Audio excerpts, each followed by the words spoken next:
Imagine living on a necklace of tiny coral islands strung across the vast Pacific Ocean, where the horizon is almost entirely water, and where your day begins with the sun rising over the sea.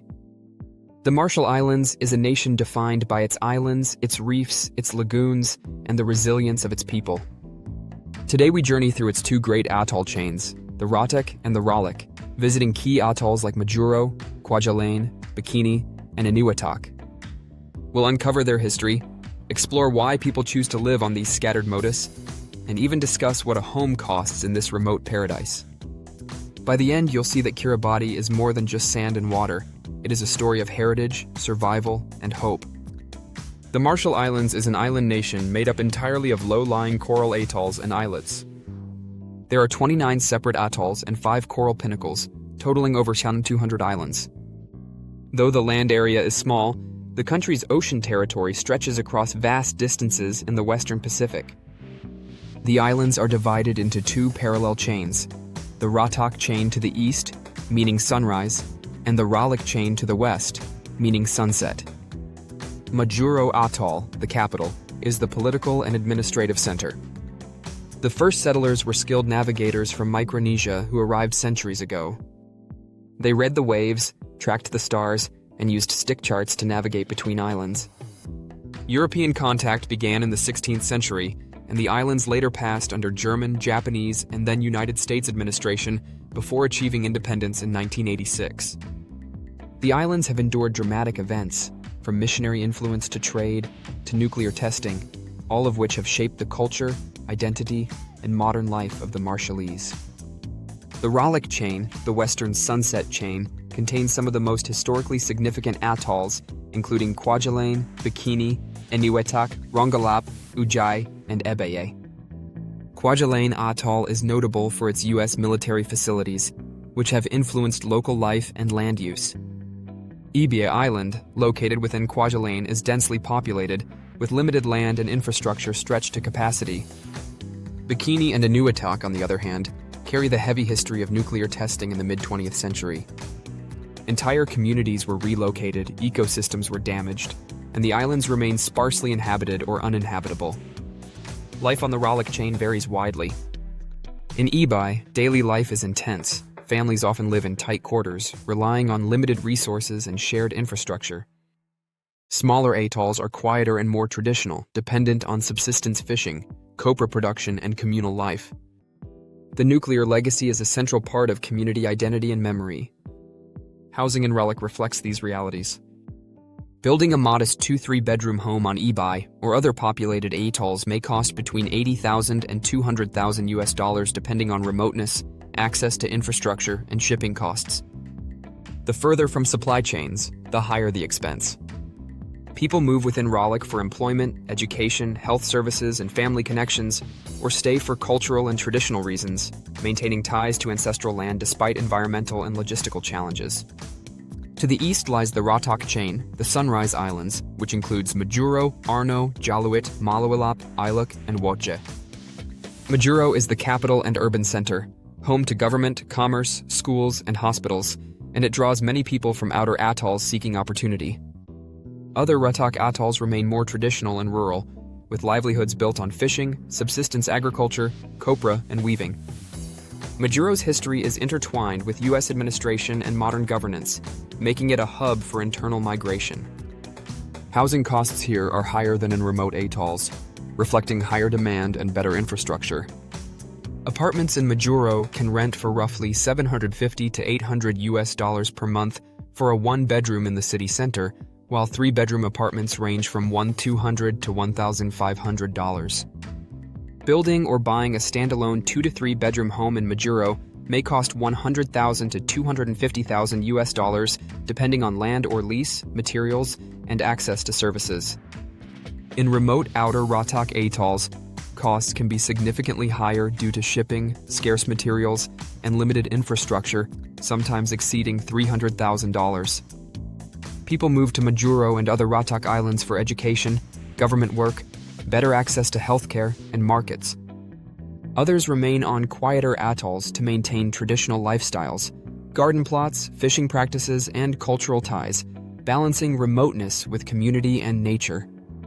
Across both chains, the islands share common challenges: the legacy of colonial rule, nuclear testing and displacement, limited infrastructure, high cost of living, and vulnerability to climate change. Atolls like Bikini and Ratak remain marked by nuclear history. Abaya is densely populated with crowded housing, limited water supply, and stressed infrastructure. Traditional navigation, fishing, weaving, and communal land practices remain vital to the culture, grounding the people in identity and heritage. Climate change poses a real and present threat, with rising seas, coastal erosion, and saltwater intrusion affecting freshwater and food production. People make trade-offs in deciding whether to stay on their ancestral atolls, move to Majuro, or split time between locations. Average housing costs. Housing costs vary greatly depending on atoll, location, and access to infrastructure. In Majuro, one-bedroom apartments in city centers rent for around $750 to $800 per month, while three-bedroom apartments can cost $200 to $2,500. A modest 2-3-bedroom house in Majuro may cost $100,000 to $250,000, while in Ibe or other populated Ralik atolls, housing may cost between $80,000 and $200,000. Remote atolls in either chain, due to shipping costs and lack of infrastructure, may require $150,000 to $300,000 or more for comparable housing. These figures illustrate the trade-offs residents face between remoteness, access to services, and cost of living. Why people move or stay. People's decisions about where to live are influenced by opportunity, infrastructure, family, culture, and environment. Majuro attracts residents for government jobs, education, healthcare, and commerce.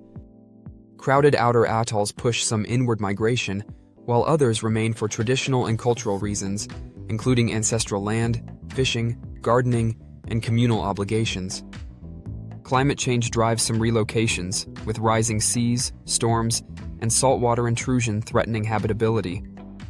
The history of nuclear testing adds a layer of complexity, as displaced populations navigate resettlement, health concerns, and environmental remediation. Despite hardships, people often stay or return to islands for lifestyle, community, and connection to nature. Deep dive stories. Kwajalein Atoll illustrates contrasts between modernity and tradition. The U.S. military base shapes life on nearby Ibe, where dense housing and limited resources coexist with strong community bonds. Bikini Atoll embodies displacement, environmental loss, and resilience, as families maintain ties to land that is still largely uninhabitable. Majuro's urban center balances opportunity with challenges such as overcrowding and erosion, while outer Ratak atolls provide slower, community-focused living, dependent on fishing and subsistence gardening. Across all islands, cultural heritage, navigation, stick charts, canoe building, weaving, and clan systems remains vibrant. The future. The Marshall Islands face significant challenges. Climate change threatens low-lying atolls, freshwater supplies, and food production. Infrastructure, housing, and urban planning must adapt to rising sea levels. Opportunities exist in renewable energy, sustainable tourism, improved transport, and technology. Cultural preservation and integration of traditional practices into modern life are key to resilience. International partnerships and aid continue to support adaptation and infrastructure, shaping possibilities for housing, healthcare, and economic stability. Communities must balance tradition with innovation to maintain identity, safety, and opportunity. The Marshall Islands are more than coral and water. They are stories of navigation, resilience, displacement, and home. Each atoll, from bustling Majuro to remote Modus in Ratak and Ralik, carries its own history and rhythm of life. Home is more than a house. It is family, culture, land, and ocean. Life here is shaped by tides, storms, and tradition, yet people endure, adapt, and thrive. Whether in urban centers or quiet outer islands, the island's people maintain connection to land and sea while confronting climate change and modern pressures. Thank you for traveling through the Ratak and Ralik chains, exploring the stories, homes, and hopes of the Marshall Islands. If you found this journey meaningful, like, subscribe, and share your thoughts. Which atoll would you choose to live on? Majuro, Ebeye, Bikini, or one of the quieter outer islands? Until next time, may your horizons be wide, your spirit anchored, and your heart open to places you have yet to discover.